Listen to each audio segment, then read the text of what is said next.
Hello, hello, hello, hello, hello. Thank you, thank you, thank you.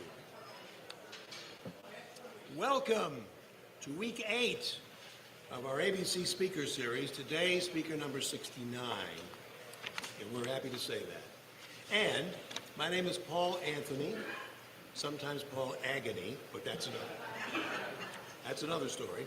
And we welcome you here. And we're very happy to welcome Stephen Moore a little bit later on, too. As most of you know, we are in the midst of a $25,000 matching grant challenge, which expires on September 1, 2025. We are matching only those funds which were donated after the 17th of July. To date, we have raised $46,000.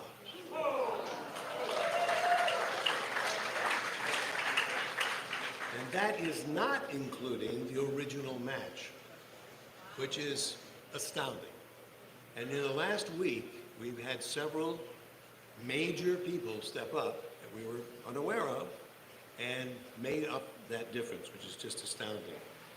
Now, we have a little more than 3 weeks to go, and I know some of you who have intended to give some revenue to us for this reason, and now you see that we're way over the top, maybe saying to yourselves, well, you know, maybe I don't have to do anything about it. So we are shooting to make it really significant, to go to 50,000. So right now we're like 4,000 away. So if any of you were intending to give, but now after you hear that number, which I was reluctant to mention, but it's in the interest of transparency, I encourage you to step up and let's make that at least 50,000, which for us, after 7 years, will be unprecedented. Yeah, so we're very happy about that. All right, good? Since last week, we have filled out some of the weeks in the 2026 schedule, as you can see here. And this one you know about already. Okay? July 12th. Then we have signed in the last week Robert Woodson. He'll be on August 3rd. He's, as you can read, founder and president of the Woodson Center, etc. And so far, and last but not least today, we have Josh Krashauer, who will be with us on August 10th. So we're filling out the schedule. We have 3 major people here who can address various issues. And keep in mind that next year will be an election year, and they'll be appearing literally 2 or 3 months before the actual election. So there'll be a lot to talk about as to polling and trends and all that stuff. So we thank them very much, and we can't wait to see them. Now, this is some visuals that Stephen is going to use a little bit later on. Next week, our speaker for the 2025 season, the last one, will be the Marquis de Lafayette. And as most of you know, the last week for the last 4 years, we featured some historical figure, not hysterical figure, historical figure, who comes in native garb and talks about the days of, you know, what it was like in those days.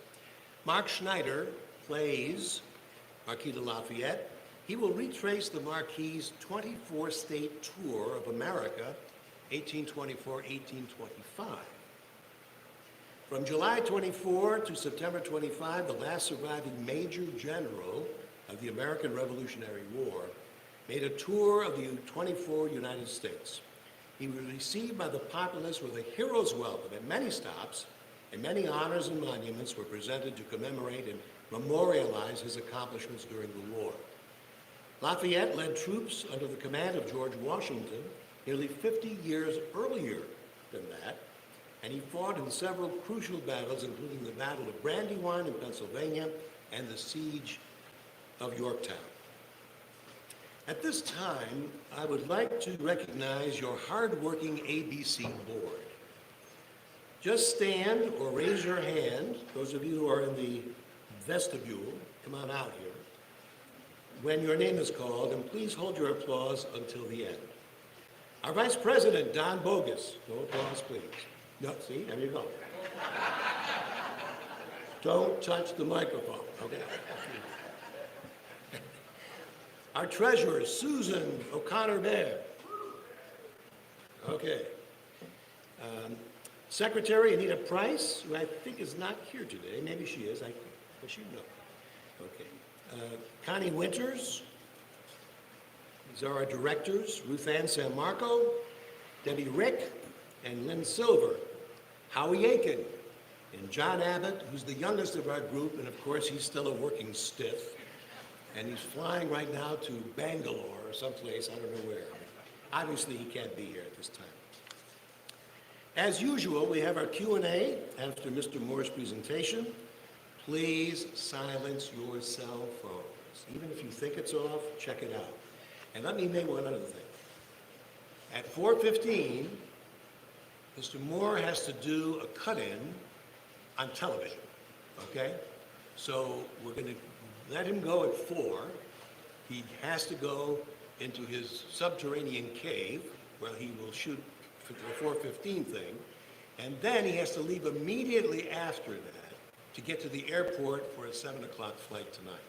So I know everybody wants to talk to him after he leaves, but he's really pressed for time in this particular case.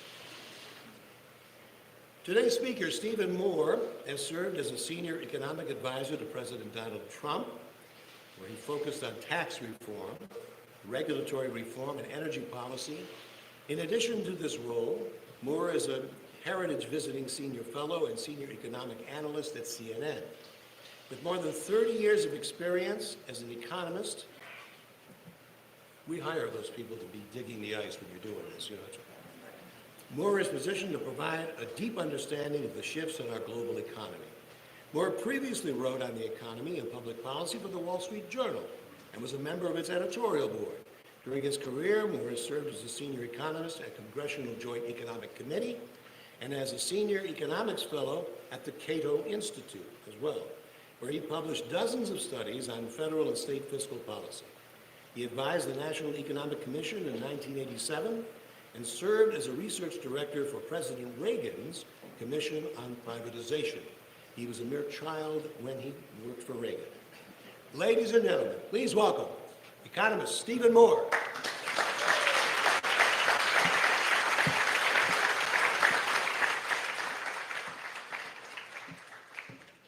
Hi, everyone. Thank you so much for inviting me. I've had a great couple of days here. It is absolutely gorgeous here, and what a wonderful place this is. So what a wonderful opportunity this is for me to talk to you a little bit about what's going on. By the way, last night I had dinner just in a little village down the street, and just walking along. It was just such a nice night last night, and this lady walked up to me, and she looks right up to me. She's staring at me, and she said, "I know you, don't I?" I said, "I don't know, ma'am." I said, and she was very cute. She said, "I'm sure I've seen you on TV." And so I thought I'd, play along with a little bit with her. So I said, "Well, I don't know, ma'am." I said, what do you watch?" And it was so adorable because she just had a big smile, and she says, finally the light bulb went on. She said, "Oh, didn't I see you on Wheel of Fortune last week?" I said, "Yes, ma'am." That was me. So I want to have some fun with you. I want to talk. You must be so excited about getting to listen to an economist. We're just as fun as a barrel of monkeys, right? But I want to make this kind of fun, enjoyable. And by the way, let me kind of take the temperature of the room. And honest to God, I want your true answer. I don't care one way or the other. So if I give you 3 choices, you love Trump, you haven't decided about Trump, or you hate Trump. How many of you love Trump? Wow. How many of you hate Trump? A few of you. How many of you haven't made up your mind? Yeah, after all this time, you still haven't made up your mind. So anyway, I met Donald Trump exactly 9 years ago with my good friend Larry Kudlow, and we went to go see This was when he first started running for re-election, and it was early 2016 when there were about 8 Republicans in the field, a huge field of candidates, Jeb Bush and Scott Walker, and all these amazing candidates. But Trump was making some noise, and I had never met Donald. How many of you have met Donald Trump personally? A number of you have. I'd never met him. I didn't really like his persona that much on TV. I thought he was kind of a blowhard. Don't tell him I said that, please. But, But, I was just curious about him. So Larry and I said, okay, let's go meet with Donald Trump. We went to Trump Tower up there on Fifth Avenue, went up to the 62nd floor, and we went into the room, and it was just Donald Trump, Larry Kudlow, and I, and we sat there and talked for about an hour and a half. In fact, some of the charts I'm going to show you are some of the charts we showed Trump at that very first meeting, and it was just an amazing meeting. I mean, I was just amazed by the man. He was incredibly charming, incredibly knowledgeable, could not have been nicer, and really had a vision for America. And I'll never forget, Larry and I walked out of that room, and we both looked at each other with our jobs open like, he's the one. There was just something about him. He had he had his game face on, and we realized he's going to win this thing. And so we got involved with him, and it was a hell of a race in 2016, and then, of course, in 2024. But I've gotten to know Trump pretty well. He's always been very good to me personally. Some of you, how many of you saw what happened in the Oval Office with me last week? Did any of you see it? I was, I had a meeting with Trump that I got a call from Susie Wiles, can you come over and meet with the president? I hadn't met with the president in a few months. And I went over there, and I walked in the Oval Office, and there was nobody there except Donald Trump, President Trump, and his handler. And we had a long conversation. I brought these big cardboard graphs, because I've known Trump for a long time. He doesn't like to read, but he loves to look at pictures. Right? So I thought, I want to show him these pictures. And so I showed him about 5 of these charts about how much better and I'll show you these in a few minutes, but they all showed how well the economy had done in his first term versus Biden. It was up like this and down like that under Biden, et cetera, et cetera. And there were about 4 or 5 of this, and he got very excited about it. And so he said, hey, Nicole, why don't we have an impromptu press conference? I'm like, huh? He says, why don't we invite all the media in? Because, the cameras and all those people, they're all waiting outside the Oval Office anytime Trump has an announcement. So they open the door, and 40 of these reporters come in, 10 cameras. They're staring right at my face. I stand there so he put a little easel up, and we had the 5 charts, okay? And so he says, Steve, I'll stand over here, and you stand over there, and then we'll start this press conference. I'm like practically wetting my pants. I'm so nervous, And so he says, okay, so I went to this press conference because Steve Moore has something to tell you. Steve, take it away. I'm like, oh. And so, I went on. The funny thing about it was, I got my composure back. I said, this chart shows this. And he goes, I love this chart. And so what was happening is, after each chart, he would take it off the easel and he'd carry it over to the Oval Office desk and put it on that, and he was like Vanna White, and so it was a really fun experience, and so now I can die a happy man because that was my 2 minutes of glory. But this is a president who knows what he wants to do. I'm not going to bury the lead here. I'm super bullish on this president. I think I don't always agree with Trump, and I'm very glad that when we get to the Q&A, I really want to hear your honest opinion of things. There's some things I strongly agree with Trump on, and some things I strongly disagree with him on. When I walked into the room on Thursday, I walked in, and President Trump said, there's Steve Moore. He's a great economist, but he doesn't like my tariffs. And I said, no, Mr. President, I'm not a big fan of your tariffs. But that's one thing I respect, by the way, about Donald Trump, is you can disagree with him, and you can still, be in his orbit. And he knows I don't always like his tariffs, but we can talk a little bit about that. And, when I say my prayers at night, I just say, thank God that Kamala Harris is not president today, because I think we'd be in a lot worse shape. And, when I think about that, it's the old, that old story about the Jewish woman who, the Jewish gentleman, Harold, and he calls up his rabbi, and he says, Rabbi, you got to do something. My wife, she's nag all the time, and blah, blah, blah, and she's just become a tyrant. And now, Rabbi, she's trying to poison me. She's trying to poison me.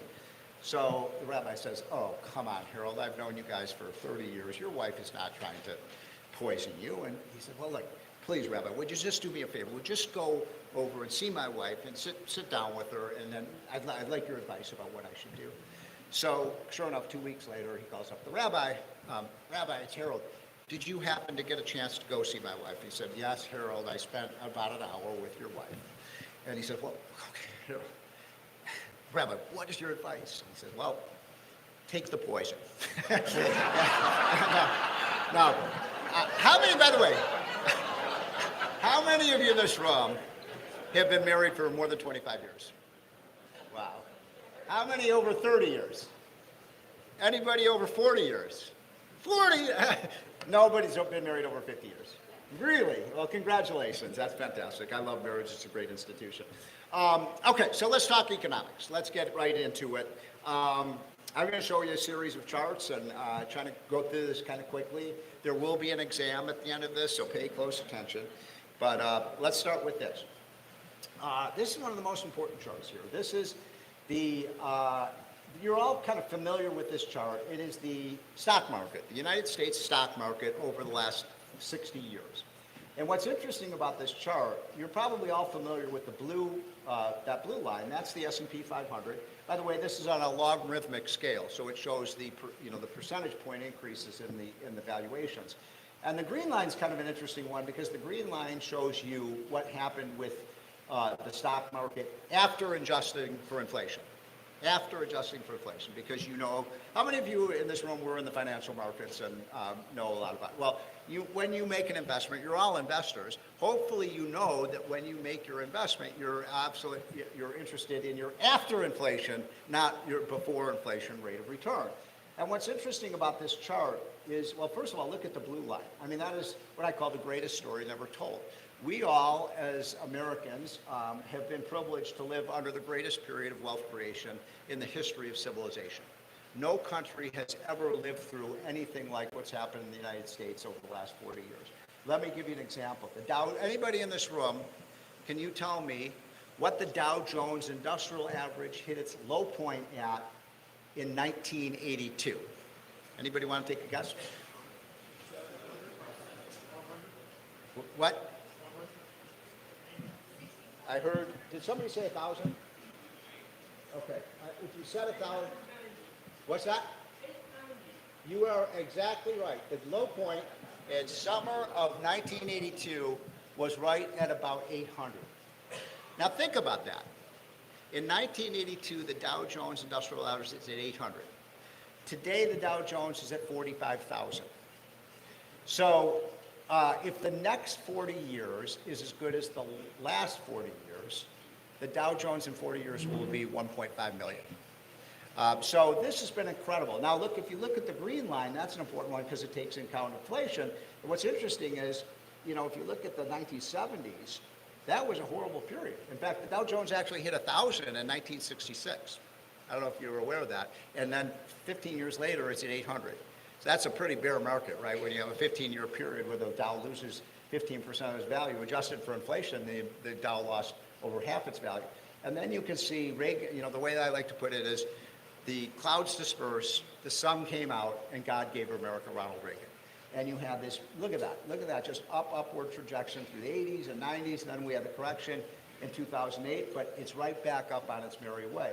So my point is, there's nowhere better to invest than the US of A. There just isn't. Now, they might pick one country or another that's going to have a spurt of growth, but I believe the United States will remain the alpha male dominant country in the world for the next 50 years. We're set up to do that because we do believe in freedom and free enterprise. And we have great people and smart people and innovators. No other country can compete with us on that capacity. So I love that picture because it just gives you a sense of the potential that can happen in the United States if we stay on this free market course. So this just shows you what happened under Trump in his first term. Because people ask me, should I be bullish or bearish? Well, I can't tell you what's going to happen over the next 3.5 years. That nobody knows for sure. But I can tell you this: the stock market did pretty darn well in Trump's first term. And this, by the way, takes account the COVID, in 2024, which was a killer. By the way, can we all agree in this room that we will never, never, never, never, never again allow our government to shut down our businesses, and never allow our government to shut down our schools, and never allow our government to shut down our parks. And it was the most outrageous abuse of power ever. By the way, we have very strong evidence that lockdowns killed about 3 times more people than they saved. Lockdowns were a killer, and Anthony Fauci belongs in jail. But in any case, you can look at these charts and you can see that it was a very, very strong market, and that's a pretty good indicator of maybe where we're headed over the years to come. So the big issue, people ask me, why did Trump win this election? Why is it? I met with Trump 2 years ago at his compost out there in New Jersey, almost exactly 2 years ago. And I remember meeting with him and I'm thinking, Matt, he was so down and out. Remember, there were 5 indictments against him. He was way behind in the polls. It just looked like it was impossible that he could. Really, when you think about it, he really is the comeback kid to go from where he was 2 years ago to today. And the question is, what were the factors that caused Kamala Harris and Biden to lose? And I would argue there were a bunch of them. What do you think? What do you think were the elections issues that caused Trump to win? Immigration, absolutely. Immigration was a huge issue. I mean, the out-of-control border. What else? Inflation. And the third one was, men playing women's sports. Those were the 3 big issues that really drove Americans crazy. And this just shows you what happened with inflation. This was amazing how much prices went up under Biden. 35% for food, gasoline went up 30%. And by the way, the official number for inflation over the 4-year period Biden was in office was 21%. How many of you think that the real number was higher than that? Raise your hand. I know my wife used to, I'd come home, she'd go, you always say that inflation's 20%. You're coming with me to the grocery store. You're coming with me. I mean, things that you had to buy were more expensive than even 20%. And so you can see there was a big, big difference there. And that was the one thing Americans hate is higher prices. They hate it, hate it, hate it. And every time we've had higher prices, incumbents lose. Jerry Ford lost because he had inflation. Jimmy Carter lost because he had inflation. And Joe Biden lost because of inflation, too. This is an interesting one. I like to look at inflation. When you have an overall inflation rate, you're looking at all the industries. That's a conglomeration of every industry. But guess what? Some industries have more inflation than others, right?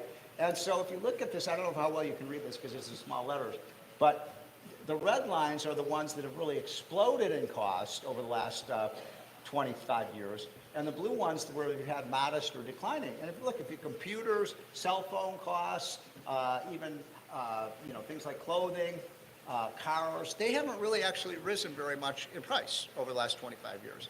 So there's been almost no inflation or disinflation in those industries. Look, ladies and gentlemen, at the industries where costs are out of control. What are you seeing? Education and healthcare. Education and healthcare are the 2 industries we've had massive inflation. Now, I will give an autographed copy of my latest book to whoever can tell me what is similar about education and healthcare. What's that? Government. Yeah, these are the industries that are run by government. When I ask my liberal friends, I say, the book. I'm not leaving this place till I sign the book. But my point is that, it's really interesting when I ask some of my liberal friends, and I do have liberal friends, and I say, why is it that we so subsidize, healthcare and education? Because, when you think about it, healthcare and education are probably 2 of our most important industries, wouldn't you say? Healthcare, or, how long we can live and how well we educate our kids. And I asked my liberal friends that, and they say, I said, why do we subsidize them? They said, to make them affordable. They're doing a great job of it, wouldn't you say? So maybe we shouldn't be spending. By the way, I know that a lot of you probably don't have kids in college, but some of you may have grandkids. How many of you have grandkids in college? A lot of you do. Anybody have kids in college? Maybe I have one left in college. The single greatest financial ripoff in America is how much colleges and universities are charging our families. It is outrageous. It is. How many of you agree with me on that? It is completely outrageous how much they're spending. And we need to do something about that. Okay. Moving on. Why did we have the inflation? Here's a good economics lesson. Where did it come from? Well, maybe it's because we spent $4 trillion we didn't have. This isn't complicated stuff. And by the way, Trump takes some blame here too. Trump spent a lot of money during COVID as well. We spent, the first big one was under Trump, and then all of these spending programs. And so basically, we spent $4 trillion. Now, where did that money come from? We printed it. We just printed it. We took out the printing presses and we printed $4 trillion, and almost like, taking them, putting them in a helicopter and dumping them out of the window. Now, this is such an obvious economic point. It's an inviolable law of economics. It comes from my good friend Milton Friedman. Inflation is, let me put it differently. Inflation is too many dollars chasing too few goods, right? And so if you dump $4 trillion in the economy without increasing the number of goods, prices have to go up. It's as obvious as the sun rising in the east and setting in the west. So this was a big problem, and we need to do something about the overspending problem. Now, people always ask me, I know many of you in the Q&A are going to ask me about the national debt, so let me just make one point about it, and we can talk about it more in depth. That red line you're seeing is, how many of you in this room would say you're very worried about the national debt? Raise your hand. How many of you say you're somewhat? How many of you say you're not worried about it at all? Okay, a couple of you. So I would say I'm somewhat. I'm in the somewhat category. Now, here's the thing. That red line is the scary picture that you see all the time in the headlines of the New York Times, and all the news shows show you our debt going up and up and up and up from 100% to 150 to 200% of GDP. That would be a catastrophe. That would be our debt burden would be so big, we'd just be paying taxes to pay the interest on the debt. So I think we all would agree we can't live with that. But I've shown this to Donald Trump. I've shown it to all the Republican leaders of the Congress and some of the Democrats who will listen to me. And this is important. The most important thing about the debt numbers, just with any projection, is what kind of estimates you're making, what kind of projections you're making about what's going to happen in the future. The CBO is saying we're going to grow at 1.7%. Now, 1.7% is hell no. We're America. We're not going to grow 1.7%. We have to grow much faster than that. We have to grow at least 3%. Our historical average growth rate for the United States over the last 100 years is 3.2%. So we can grow at 3%. Now look what happens if we grow at 3%. Look at that blue line. Look what happens. We bend the curve down and the debt burden goes down, not up. By the way, if we get 3.5% growth, look at this. We start paying off the national debt. So my point is, and this is what I tell all the politicians, whatever you do, make sure whatever changes you're making are going to make the economy grow faster, not slower. Faster, not slower. So that's why people say, oh, let's just tax the rich. Do you think the economy's grow faster or slower if we do that? It's going to grow slower because you're going to have rich people doing less and moving other places, et cetera, et cetera. So that's the key to this. How do we get faster growth? Now, I wanted to show you this chart because when I put that book together with my friend Art Laffer called The Trump Economic Miracle, remember I mentioned that I got together 2 years ago with Trump out at Bedminster, and I came with this, all these charts, because again, he loves looking at charts, and I showed about 15 charts, but this is the one he really honed in on. That red bar is how much illegal immigration went up, under Trump's presidency, and then you can see the massive increase in illegal immigration when 6 to 8 to 10 million illegals came in under Biden. By the way, how many of you think they let them in intentionally? Some, I don't know, but I don't understand why because it's been only 6 months and we've gotten 92% reduction. It wasn't that hard. So I don't think they tried to stop the illegal flow. But regardless of what their motivation was, this was a giant increase. And it's, again, this is one of the reasons people were very, very upset about it. And by the way, I'm very pro-immigration. I think immigrants are great for our country. I think we need more immigrants, but they have to come in the right way, right? They have to come in legally, not illegally. Anyway. So I showed this chart to Trump, and out of the 20 charts I showed him, this is the one. He loved this chart. And he goes, I remember, he went to show the whole economics and political theory. Look at this chart, blah, blah, blah, blah. Does anybody know the significance of this chart? So the significance of this chart, I heard a couple people shout it out, was that a year later, he was in Pennsylvania, and he was giving a speech, and he put, not exactly this chart, but essentially this chart up, and he turned to the thing, and the bullet went whizzing by him. Ladies and gentlemen, I saved Donald Trump's life. Okay. Tax cut is a big deal. This was something we had to do. We got it done by July 4th, which was a miracle. It's a good tax bill. We lowered the top tax rate. We increased the standard deduction. By the way, today only 9% of Americans have to itemize their deductions. So it was a vast simplification of our tax system. You just check the box. It made it much simpler to do taxes. We gave small businesses a 25% reduction in taxes. Small businesses, of course, are the backbone of our economy. We got rid of effectively the alternative minimum tax. For those of you who are seniors in this room and getting up there like I am, I just turned 65. You start thinking about the death tax. We reduced the amount of people who have to pay the death tax by double. I personally think the death tax is the most immoral tax we've ever had. I mean, you spend your whole life paying your income taxes, your payroll taxes, your sales taxes, your property taxes, your this tax, that tax, and then they tax you when you die. I think it's outrageous. But anyway, we provided a lot of relief on that. That's a huge thing, and it's one of the reasons I'm bullish, because now we have certainty about what's going to happen with our tax code. Now, this is the chart I showed Trump at that first meeting that he belongs in the Smithsonian Institute, because that black dotted line there that you're looking there at the top, that was the U.S. tax on our corporations over the last 30 years or so. And then the blue pillars are what all these other countries were charging. You can see what was going on is all the other countries were lowering their taxes, lowering more and more and more and more and more and more on their businesses, and we stayed up here. And I showed Trump this, and I said, look, they have a tax that's half of what our tax is. And I remember Trump said, well, he looked at it and said, it's like we're putting a tariff on our own goods and services. And I said, Mr. President, that's a good way to put this. And anyway, immediately, when he saw this, he said, we got to cut the corporate rate, and we did that, and now we're down to the average. And that, taxes matter. People and businesses will move to where taxes are. By the way, does anybody know what country in the world has the lowest business tax rate? What'd you say? Ireland. Very good. Ireland has the lowest tax rate in the world. And so guess what? You have a lot of American corporations which are domiciled in Ireland because they could pay less taxes.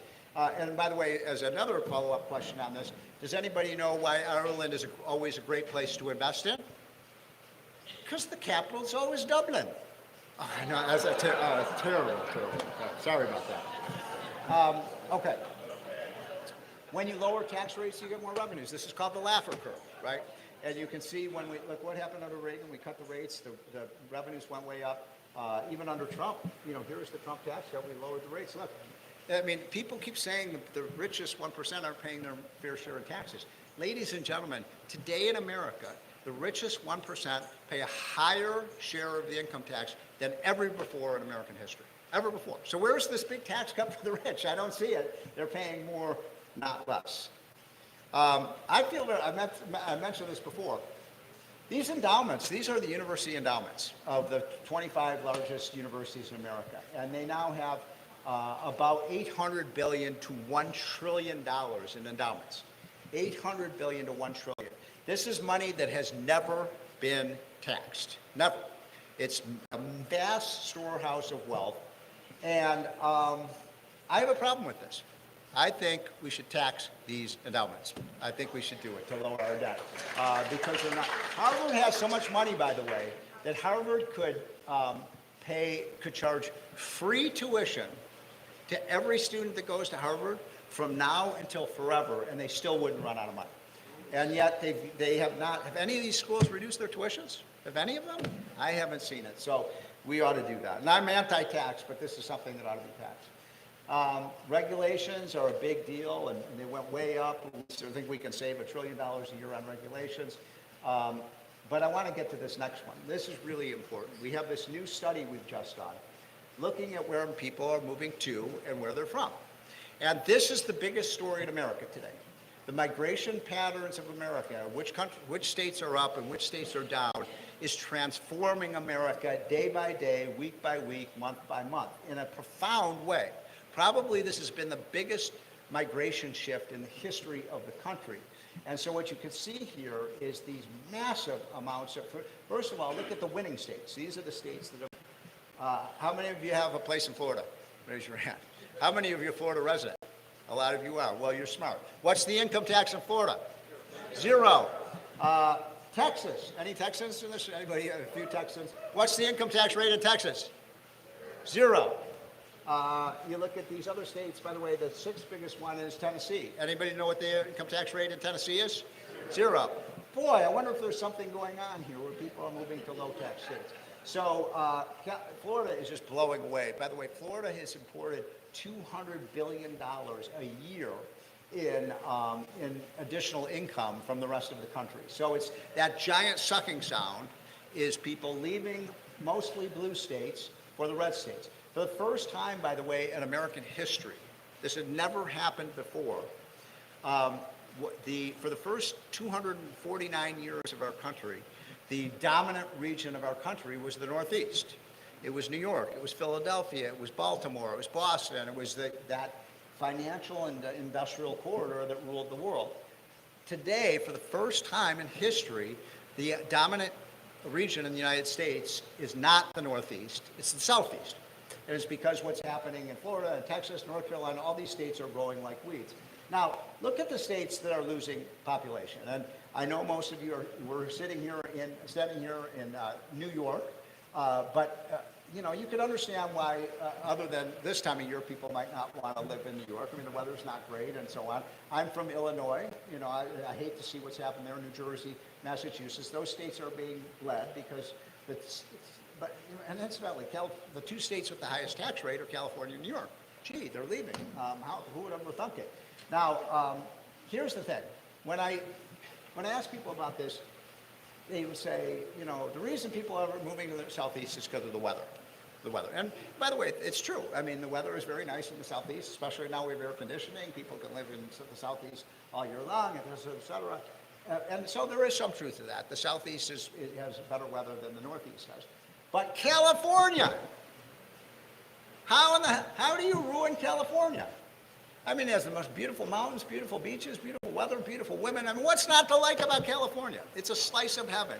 For the first time in American history, 2 million people every 5 years are leaving California. That is an astounding thing. Terrible politics. What's that? Terrible politics. Yeah, well, terrible policy. Yeah, they have the highest taxes, highest regulation, et cetera, et cetera. So this is what's really changing America. You can see here the red state, the ones in red are the ones that are losing population, the ones in blue are gaining. So my advice is, by the way, this is kind of a fun one too. We do an economic rating of which are the best states in the country and which are the worst in terms of economic policy. Sorry, New York ranks 50. But Utah has the best economic environment in the country in terms of taxes, regulations, et cetera, right to work laws. And it's so interesting because we've done this for 14 years, this survey, and every year Utah has come out number one, and then Idaho is always up there too. Something about the Mormons, they just know how to do it, but that's kind of an incredible one. Okay, let me switch directions a little bit and talk about energy policy, because this is a big one.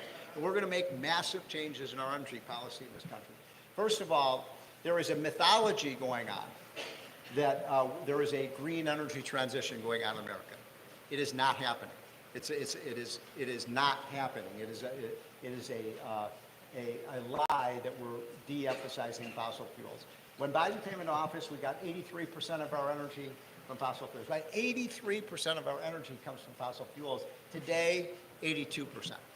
82% of our energy comes from good old oil, gas, and coal. Those are just facts. Now that includes transportation fuels, providing electric power for our factories, for our homes, for the internet, all of that stuff. 82% of it comes from fossil fuels.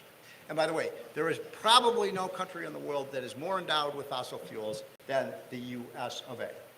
New York is making a huge, huge mistake in not allowing fracking in the state. You know what they're doing in Pennsylvania, right on the border down here? They're going down and then they're using horizontal drilling. They're going under New York and they're taking out all your oil and gas. I mean, you're not saving anybody's life by doing this. So we are a fossil fuel dependent country. Nuclear has some. Wind and solar are pretty irrelevant. I'm not saying we shouldn't use wind and solar. And when it's appropriate, if you live in Arizona, Phoenix, you probably should use solar power because you get a lot of sun power. If you live in the plains of Texas, wind power make a difference too. But these are niche forms of energy. And one of the most sinister movements in America, how many of you have heard of something called net zero? Raise your hand if you. Net zero is a very, very dangerous idea. In other words, if you were Dr. Evil and you wanted to destroy the United States, net zero would be a great way to do it. If you destroy a country's energy supply, you destroy the country's economic engine. And so we cannot do that, and it's not going to happen. By the way, this is so amazing. Look at U.S. energy production over the last 15 years. That is the most amazing story. If I had been in this hall 20 years ago and told you that the United States is going to go on the biggest boom in oil production in history, you would have laughed me out of this room. You would have said that is absolutely geologically impossible. But it happened. Now, for another signed autographed copy of my book, how many of you can tell me what caused that? Yes? Cracking. Cracking. This is a new technology that allowed us access to massive amounts of energy. We cracked the code. This is human ingenuity. We find that it's not like all of a sudden that oil just showed up. It had been there for hundreds of thousands of years. It's just we finally figured out how to, crack through that rock formation, get it out. It's been an amazing thing. And it's fracking and the horizontal drilling that changed the whole world. And this has been an amazing thing. Now, some of you may be concerned about, how many of you are concerned, no, seriously, I want your answer. How many would you say are seriously concerned about climate change? Raise your hand. Yeah. How many of you would say you're somewhat concerned about it? How many? Not much. Okay, maybe a third. I'm not a climatologist. I'm not here to tell you it's a great crime. I don't know. But I will tell you this. What the United States does with our energy has zero impact, zero, on what will happen to the climate of the country if CO2 emissions are causing and there's there's a debate about how much CO2 is. There is no question the planet is warming. It is warmed by about 1.5 degrees over the last century, and that's a fairly significant amount. There's a lot of questions about why that's happening, but I'm here to tell you, even if the United States cut our carbon emissions to zero, it would have almost no impact because of China. China's emissions are through the roof. So every time, these are coal plants, every time we shut down a coal plant in the United States, and we're doing that, look at, China builds 10 of them. Is there anybody in this room who actually thinks that President Xi cares about climate change? I mean, seriously. I mean, the only person in the country who thinks that is Joe Biden. So they're building coal plants and we're shutting ours down. I don't think that makes a lot of sense. Okay, a few more points, and then I'm going to throw this open. Here's that debt picture. This is why we need to be worried. And one of the things that I like about this chart is it shows, this is the historical chart going all the way back to the founding of our nation 250 years ago. And you can see, starting at the very left end of that picture, we fought the Revolutionary War, so we borrowed to fund, our independence. And so the debt went up. And then look what happened over the next 20, 25 years. We very conscientiously paid down that debt when the war was over. And then you can see we had the Civil War to end slavery. And after this, so a massive amount of debt. And then what happened after the Civil War, the debt went down. You can see that there. And then World War I, a lot of debt, we paid it down. World War II, look what happened to the debt after World War II. Went down, down, down, down, down. And even after the pandemic, the debt went down a little bit. But this is the first time in American history we are borrowing massive amounts of money, and there's no crisis. In other words, why? Why are we borrowing $2 trillion a year? It doesn't make any sense. So this is what scares me, because in good times, you're supposed to start paying down your debt, and we're not doing that. And then we need to change that, and we need to grow the economy and put a lid on government spending. So I'll show you one or two more quick points that I feel very strongly about. This is median income in the United States.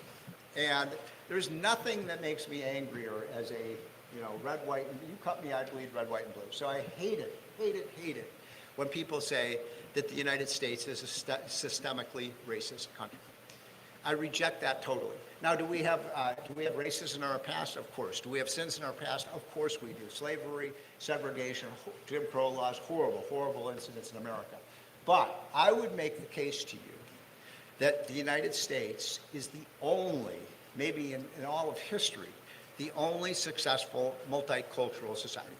And we are. There is no country that is able to assimilate people from different cultures and countries and skin colors than the United States does. It's just a fact. We are a melting pot, and I think we're all proud of that. And so I like to show this chart to say, when my liberal friends, it's only white Americans. White Americans are the ones whites benefit and everybody else is left behind. Oh, really? Okay, well, let's look. This is from the most recent census data. This is the best data we have on median income in the United States. Can you see that? Can you see the countries that are at the top of that? Oh, let's see, Taiwanese Americans, Indian Americans, Filipino Americans, Chinese Americans, Japanese Americans. Wait a minute. These are Asians. Wait a minute, they have brown skin. How can we be a systemically racist country if people with brown skins have higher incomes than whites do? We're systemically racist. Even, by the way, Hispanic Americans have seen gigantic increases in their... Now, Hispanics are still behind, but the Hispanic success story, economic success story in America is a fantastic thing. They're rising the economic ladder. The tragedy has actually been black Americans. They are not making the progress that we would like to see. And there may be a lot of reasons for that, and some of that is racism, but it's not only racism. There are a lot of factors, and to just blame everything on racism is wrong. I know we're... Again, let me just make one last fun one, and then let's discuss this. So what's going on with voting in America, and I think this is a really interesting one. So if you look at this chart, this shows what happened with voting back in the 1980s when Ronald Reagan won his 2 landslide elections. And so you can see what you're looking at here is on the far left side, those are the poorest districts in America, and those are the poorest districts in America, and on this side, these are the richest districts. Okay, you follow me? And so it goes from poorest to richest, and then the blue line is the share of the vote that was won by the Democrats. And so what this is showing you is basically the poorer the district back in the 1980s, the more likely that district was to vote Democrat, and the richer the district, those are the red bars, the richer they were more likely to vote for Ronald Reagan. That was the case in 1980. That is not the case today. And this is one of the most interesting political developments of our lifetimes. So this is what's happened in the last 2 elections. So you can see that, again, the blue pillars are the share of the Democratic vote, and the red pillars are the share of the Republican vote. Now look at that. First of all, it's for the Democrats, it's a U shape. The Democrats won hugely in the poorest districts, which probably is not a surprise. Look at this. These are the 20 richest districts in the country. They didn't go for Trump. They went for Biden. But the reason Trump won this election was not because of rich people. Trump won the middle class, working class districts. Look at it, you can see that. So you've got it, if you're a Democrat, I know there are a lot of Democrats in this room, you better do something about connecting with middle class voters, because the Democrats have forgotten how to do that. Look, I remain really optimistic about the U.S. economy. I think things were looking really good. I know you have questions about trade and other things, but I just want to thank you again for your kind attention, and happy to take whatever questions you have.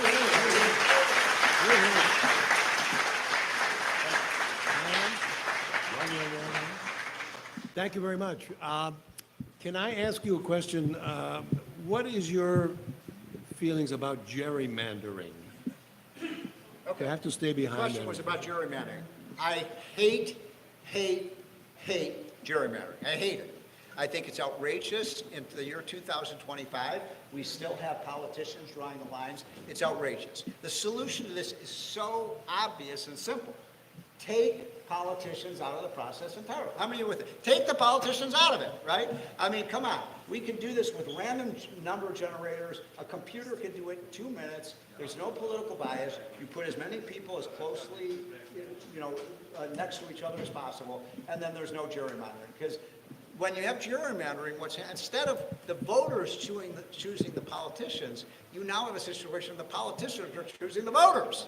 And I hate that. So how many are with me on this? Get rid of gerrymandering. All right. I don't want Republicans or Democrats. Please. I'll hold you talk. Given the current price earnings ratio, what's your current investment recommendation? As you said last night, next question? Right. If you take investment advice from me, you're going straight to the poorhouse. No, I'm just kidding. I mean, I've only made one really good investment in my life, and that was probably my wife. But my second best investment, which actually was the investment she made, 7 years ago, we bought NVIDIA, and it's gone up 20-fold. So we made a a great event. But look, you know, this is an amazing statistic. And I don't know if this can keep going, but God bless the United States of America. We have completely dominated the internet age. The United States is so technologically and technically superior to the rest of the world. It's awesome. And by the way, this is Silicon Valley, it's Boston, it's what's going on in Austin. We have incredible thinkers. A lot of them are immigrants, talents. You know, half of the Fortune 500 companies were founded either by an immigrant or the son or daughter of an immigrant. So we need immigrants in this country. And so we have now a situation with the Magnificent Seven. It's NVIDIA, it's Apple, Amazon, Google, Microsoft, Tesla, and Meta.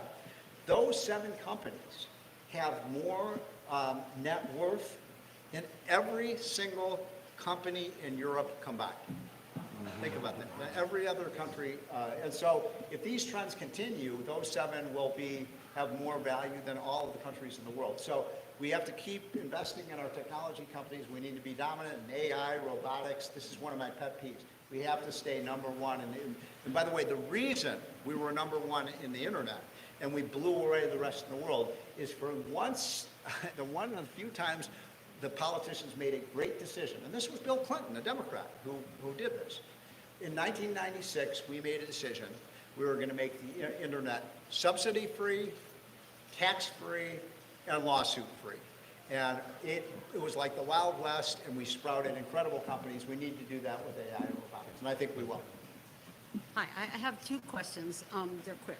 The first one is where can we get a copy of all these charts? They cost $1,000. Can you? Yes, yes, I have it. Yeah, I They're have it. very convincing, and I'd like to have a copy. I have it.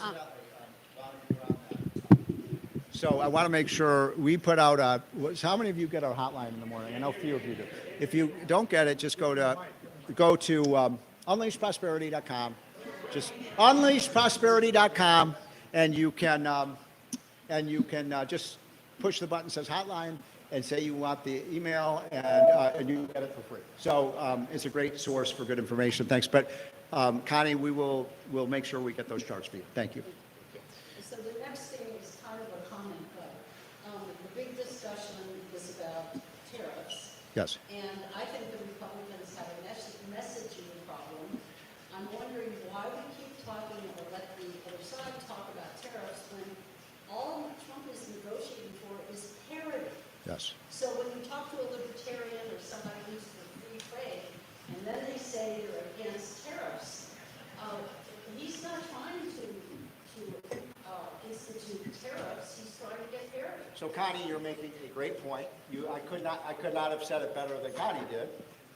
You're right. Look, and I'm not a tariff guy. I mean, look, tariffs are taxes. I don't like taxes, and I'm a free trade guy. You know, trade is the very essence of economics. So if we have tariffs, I want them to be low. I am opposed to the steel tariffs. I think they're a really bad idea. We're actually losing more manufacturing jobs as a result of steel tariffs. You know, the estimates are we saved about 10,000 steel jobs with the tariffs, but have lost about 100,000 other manufacturing jobs. I can't tell you how many times I'm talking to medium-sized manufacturing owners who say, we've had to lay off people, we can't get the parts in we need. So tariffs do have negative effects. But Connie is right. Trump is using this as leverage to force other countries to do things that they should have been done. You're right, Connie, it has not been a level playing field. And I always say this, you know, if you want to understand Donald Trump, if you want to understand him, you have to read the book. What book am I talking about? How many of you read that book?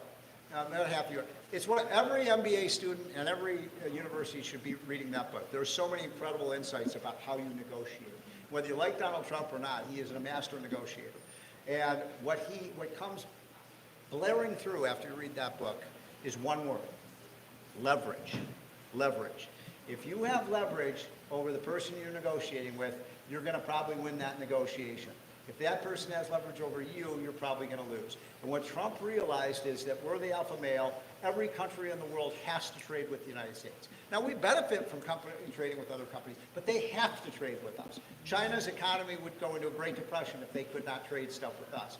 Trump is basically threatening them with 50% tariffs, with the Europeans with 50% tariffs. And you know what? they said, oh, well, they're going to negotiate. They negotiated, and you know what? As a result of that, they're basically saying they're going to lower their tariffs on our agricultural products, our manufacturing products, their discrimination against our tech products.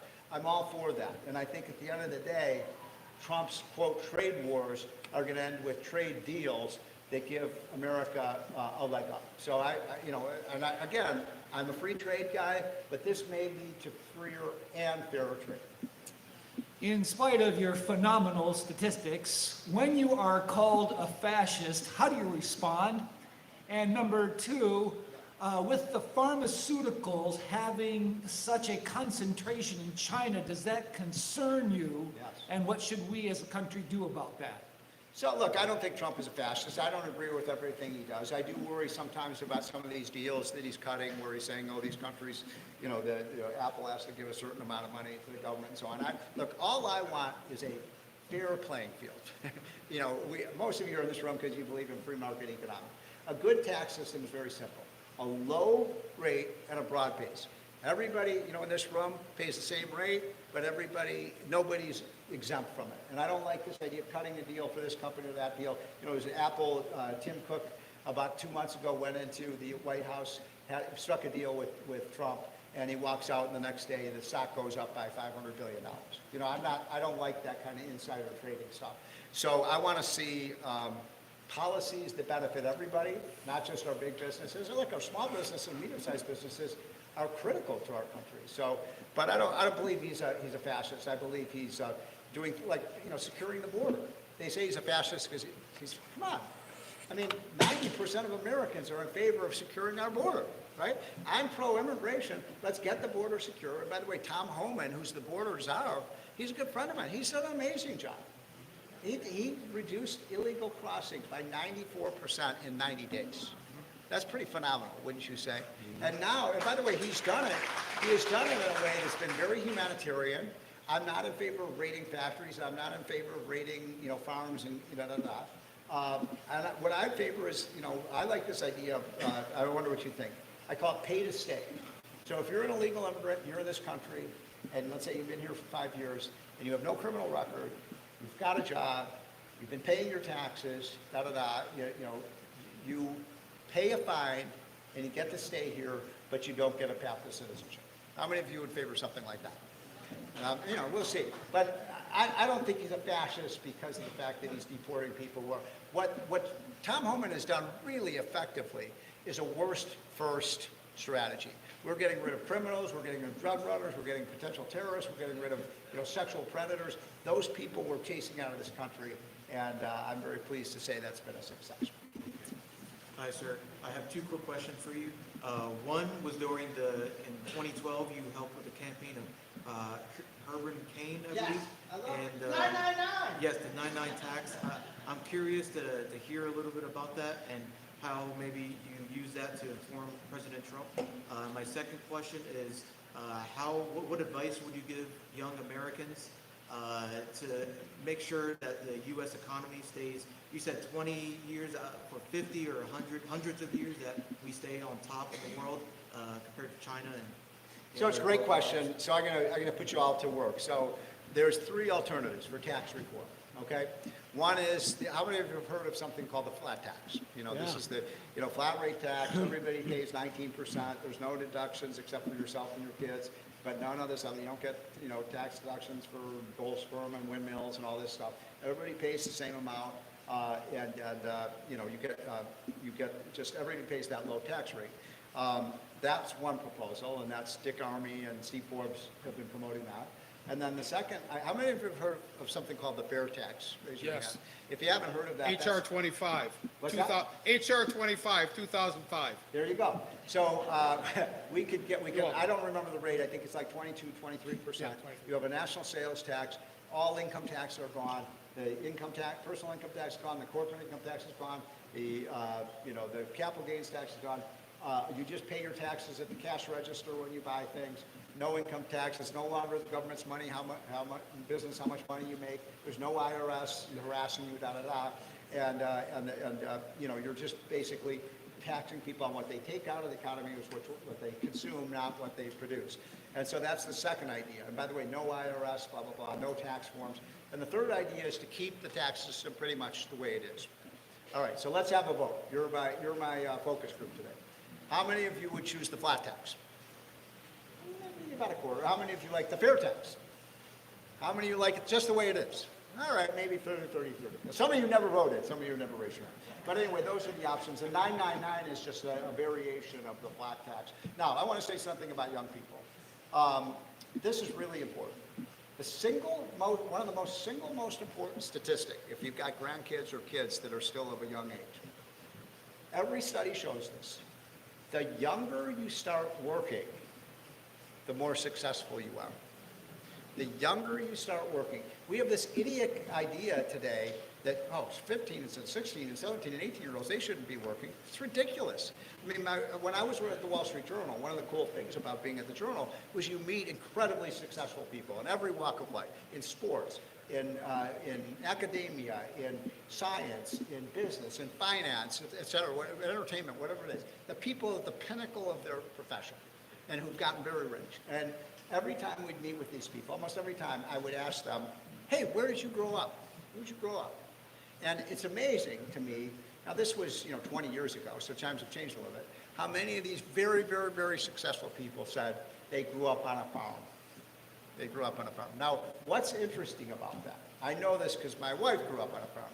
When you grow up on a farm, you start working when you're about 8 years old, right? Mm-hmm. And instilling that work ethic in young people is absolutely critical to their success. It really is.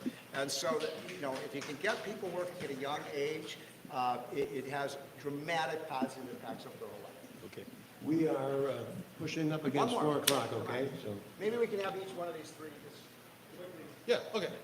I grew up working on a farm.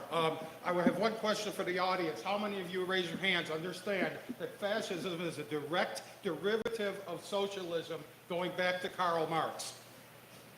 Okay? Fascism is not hating an individual person. Fascism is saying we are going to control your economy. Okay, my question is, go back to when Trump 47 took office, the global tariff structure. Do you believe, as many economists do, that was a Pareto optimal for the global economy? Or was it that the tax structures in place when Trump took office, 47, was a Pareto optimal? His second term, 47. Was that a Pareto optimal for the global? And was it even close to being a local optimal for Main Street? Yes. You can use that. Yes. Use that. You got it right, exactly, sure. Okay. That wasn't anything. My book. Assuming the Fed will come to its senses and rates will drop, and inflation stay, Fed will come to its senses and rates will drop, and interest rates for an extended period of time will stay low. GDP grows at 3%. We all agree that any good corporation manages leverage in their balance sheet appropriately. You talked about leveraging a deal, same thing in maximizing your returns. Yes. At what percent of GDP? What's the sweet spot For what? for debt? Debt. For debt. Federal debt? Federal debt. Use that. That's a great question. What's the optimal number? It's certainly not zero. Certainly not zero. I do think our debt is way, how many of you think our debt is way too high? 37 trillion is way too high. I want it stabilized. I want to see it stable, at maybe, right now we're at, we're at 120% or something like that. We need to bring that down to about 50%. It's way, way too high. But if you get growth, I mean, it was Albert Einstein who once said that the most powerful force in the universe is the compound interest. So you compound a higher growth rate, and over time that brings the debt down. But my God, I mean, we have $560 billion a year of erroneous payments in Washington. And that's not Doge. That's not Elon Musk. That's the government's own auditors saying $560 billion is stolen out of it from people who are not eligible. Many of them don't even live in the United States. They're getting Social Security checks in these other countries. They're ripping us off.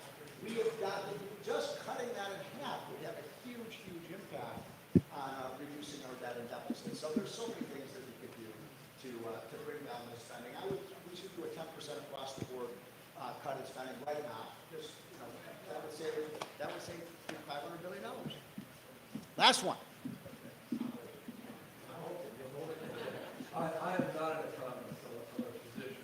So you understand how the world works, and I don't. I No, that's- understand part of it. I Yeah. understand part Yes. of it. So you mentioned that Biden spent $4 trillion and Trump's bill puts another four trillion into the Wait, debt wait, side. wait, what does that mean? So. Wait, hold what on. the bill that you just passed. No. Well, before. No, I need to- because this is important. This is a lie, that this bill that we passed Okay. will not increase the deficit. Okay, that's not my It will not. question, though. But, Okay. but people keep saying that, I want to make Okay. sure people understand. Okay. When we did the first bill, basically what this bill does is extend the tax cuts we already put in place.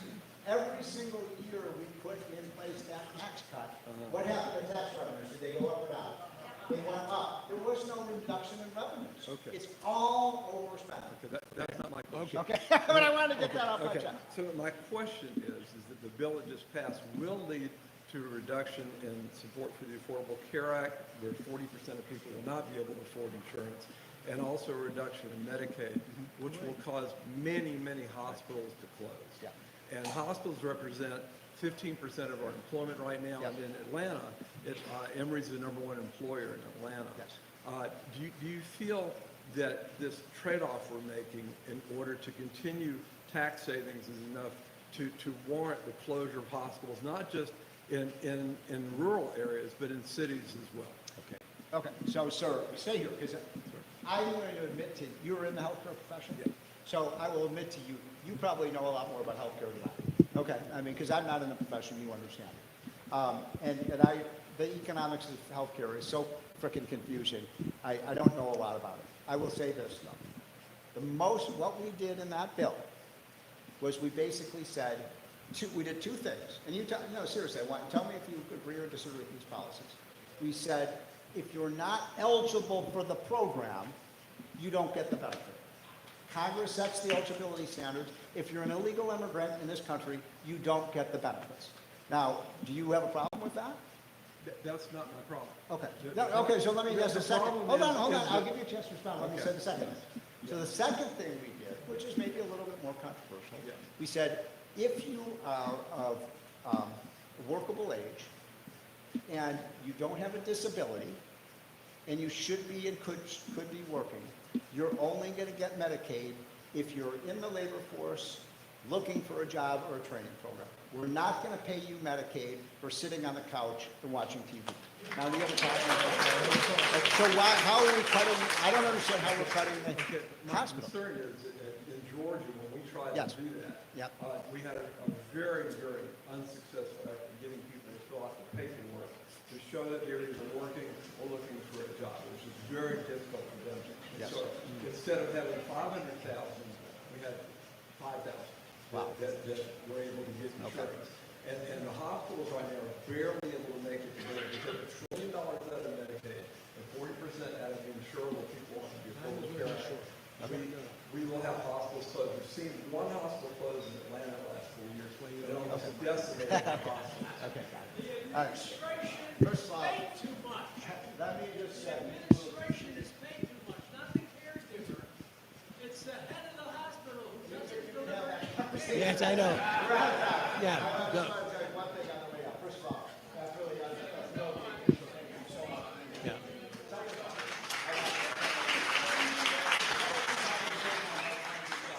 Republicans, they're the greatest. It's 5 after 4. Okay, but last thing I'll say about it. So, this is what I think about these two kids. This is a story about these two kids who are, well, 7 and 8 years old, and they're going to go down to breakfast one morning. And 7-year-old says to 7-year-old, when we go down to breakfast this morning, let's each say a curse word, come on. And somebody will get away and they say, that's really funny, let's do it. So the one says, I'll say hell to mom, and you say the word ass to mom. He said, that seems funny. So he go downstairs, and the mother's, what would you like for breakfast? He asked the older son. And he says, well, what the hell, Mom? I think I'll have Cocoa Krispies. Well, the mother is aghast at this kind of language. She's furious. She fumes. She's so angry. She grabs that boy by the shoulder and shakes him and says, you never use that kind of language in this house again. You understand me? Now, as a punishment, no breakfast for you. You go upstairs. Well, the other little so afraid, you know, about this Mount St. Helens eruption from the weather, and she points to the bigger branch. You, what do you want to do about this? And he started to every time. I'm not really sure that you get back your sweet ass and go for Christmas.